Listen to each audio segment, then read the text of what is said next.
Como ya sabréis, durante la pasada noche se aprobó por fin el techo de deuda de los Estados Unidos, que llevábamos ya unas cuantas semanas hablando de él. De hecho, se nos ha quedado solamente a 4 días del técnico default que se podría haber cometido según los cálculos que ofreció Janet Yellen durante los últimos días. Esto significa que Estados Unidos ha estado por primera vez a solamente 4 días de impagos de su propia deuda. La pregunta es, ¿y ahora qué?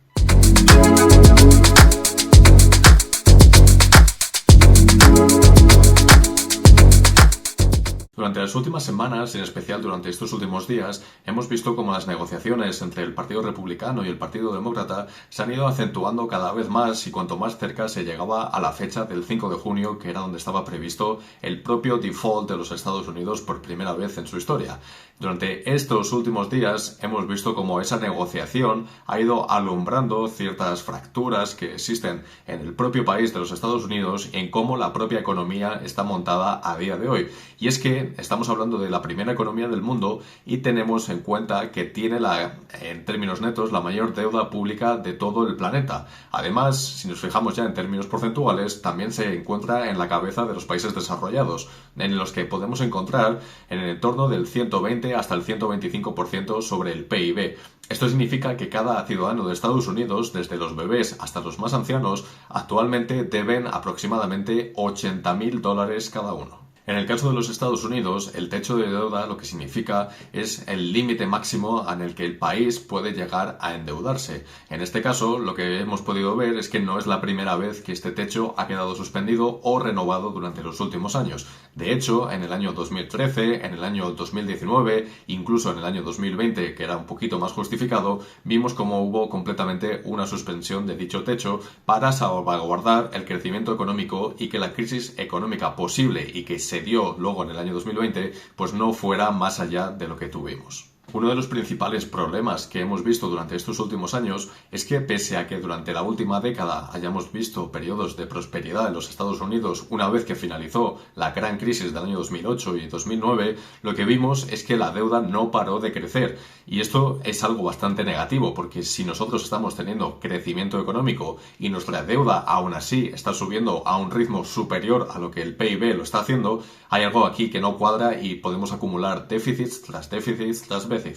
En este caso lo que vamos a ir viendo es que este estrangulamiento que vamos a ir viendo por los intereses, por muy buena que sea la calidad de nuestra deuda, lo que va a ir es,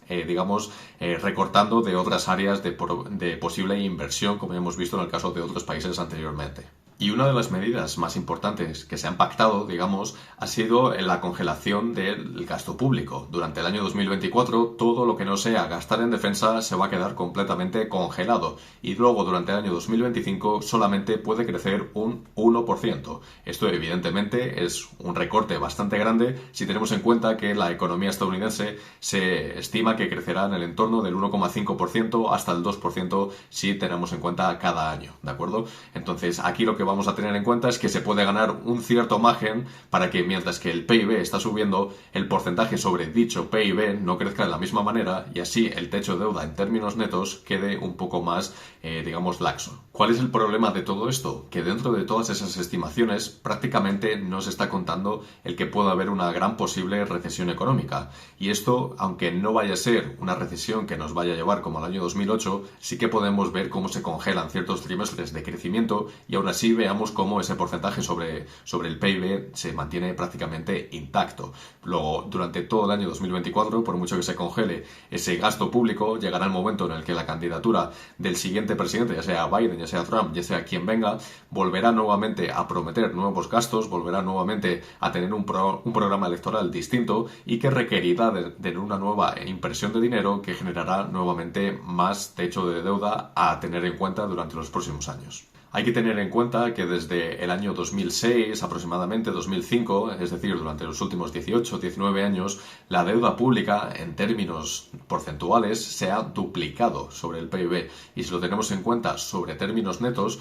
es una deuda que se ha multiplicado por más de 4 veces. Esto, una vez más, ha vuelto a provocar una reacción ligeramente positiva en los mercados, pese a que no haya habido tanta volatilidad como con otras noticias que hayamos vivido últimamente. Sin embargo, esto es algo que deja carencia de sentido al comportamiento que están teniendo los mercados ahora mismo durante los últimos meses. Un mercado que en algunos casos se está acercando bastante a los máximos históricos durante el año 2021. Esto quiere decir que estamos con unas valuaciones volviendo otra vez a esas cotas, digamos, cuando el crecimiento tanto del beneficio por acción como de ingresos de todos los márgenes, etcétera, se ha visto en muchos casos recortado debido a las subidas de los tipos de interés, a la contracción del consumidor, etcétera. Esto es algo que probablemente durante los próximos meses veamos que termina afectando todavía más, ya que esas subidas de los tipos de interés no están implícitas todavía en la economía real, y esto será algo que afecte tarde o temprano a los márgenes y beneficios de las empresas. Luego, bajo mi punto de vista, ahora mismo es uno de los mejores momentos para entrar en corto en este mercado, ya que como tengamos esa posible recesión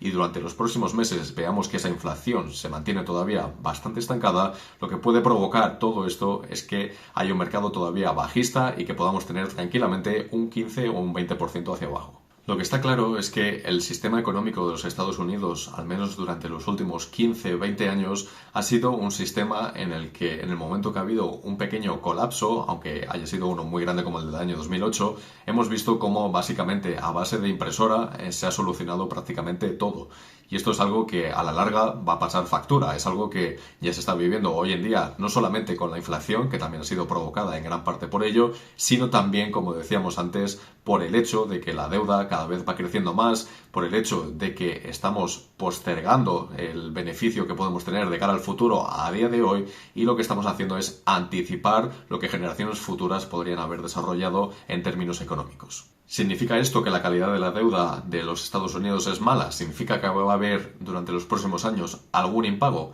Pues no sería para nada lo lógico y no sería para nada lo más probable. Sin embargo, sí que es algo a tener bastante en cuenta si tenemos también en el punto de mira a otras grandes potencias que están surgiendo, como puede ser China, como puede ser la India, por ejemplo. En estos casos también estamos viendo como digamos, la ratio de deuda sobre PIB de China se ha duplicado también durante la última década y tiene un modelo económico también que está cambiando cada vez más.